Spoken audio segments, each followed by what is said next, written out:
జంగారెడ్డిగూడెం మండల పట్టణ తెలుగుదేశం పార్టీ కార్యవర్గ ప్రమాణ స్వీకారం ఘనంగా నిర్వహించారు. లింగపాలెం మండలం పుప్పాలవారిగూడెం నందు ఎమ్మెల్యే రోషన్ కుమార్ అధ్యక్షతన ప్రమాణ స్వీకారం చేశారు. ఈ కార్యక్రమానికి విశేష స్పందన లభించింది.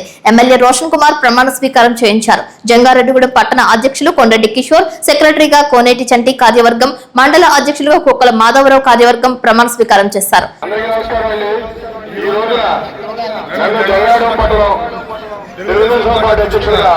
ప్రకటించినందుకు మన గౌరవ ఎమ్మెల్యే శ్రీ సంగా రోషన్ కుమార్ గారికి, అలాగే గౌరవ ఎంపీ శ్రీ పొట్టా మోష్ కుమార్ గారికి నా మనస్ఫూర్తిగా ధన్యవాదాలు తెలియజేస్తున్నాండి.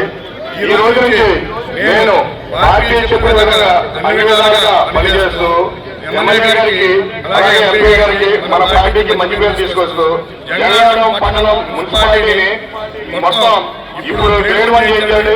అది ఎన్ని ఓట్లు అన్ని ఓట్లు కూడా సాధ్యమైనంత వరకు కూడా మొత్తం అన్ని కూడా టీడీపీ కూటమి నాయకత్వంలో మేము గెలిచినట్టు మాట్లాడుతున్నామండి.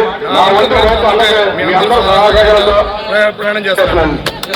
అదేవిధంగా చింతలపూడి నియోజకవర్గంలో అన్ని మండలాల కమిటీలతో, గ్రామ కమిటీలతో ఎమ్మెల్యే రోషన్ కుమార్ ప్రమాణ స్వీకారం చేయించారు. ఈ సందర్భంగా ఎమ్మెల్యే రోషన్ కుమార్ మాట్లాడుతూ అందరికీ శుభాకాంక్షలు తెలిపారు.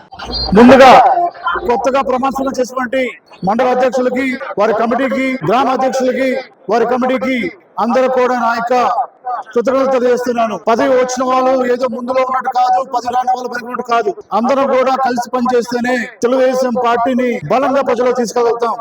మనందరం కూడా ఒక కార్యకర్తగా పనిచేసి తెలుగుదేశం పార్టీ కీర్తిని, ఖ్యాతిని, గౌరవాన్ని ఇంకా ఎంతో పెంచే విధంగా మీరందరూ కూడా ఈ రోజు నుంచే కలిసి పనిచేయాలని చెప్పి అందరూ కోరుతున్నాను. పదవి అనేది శాశ్వతం కాదు, కానీ పార్టీ అనేది శాశ్వతం. తెలుగుదేశం పార్టీ లేదా కూటమి ప్రభుత్వం అధికారం ఉంటే మనం ఎన్ని మంచి పనులైనా ప్రజలకి చేయొచ్చు, సేవ చేయొచ్చు. ఇదందరూ కూడా దృష్టిలో పెట్టుకొని కలిసి పనిచేస్తూ పార్టీని బలోపేతం చేస్తూ కార్యకర్తలకి గౌరవం ఇస్తూ నాయకులని అందరూ కలుపుకుంటూ ముందుకు వెళ్ళాలని చెప్పి కోరుకుంటున్నాను.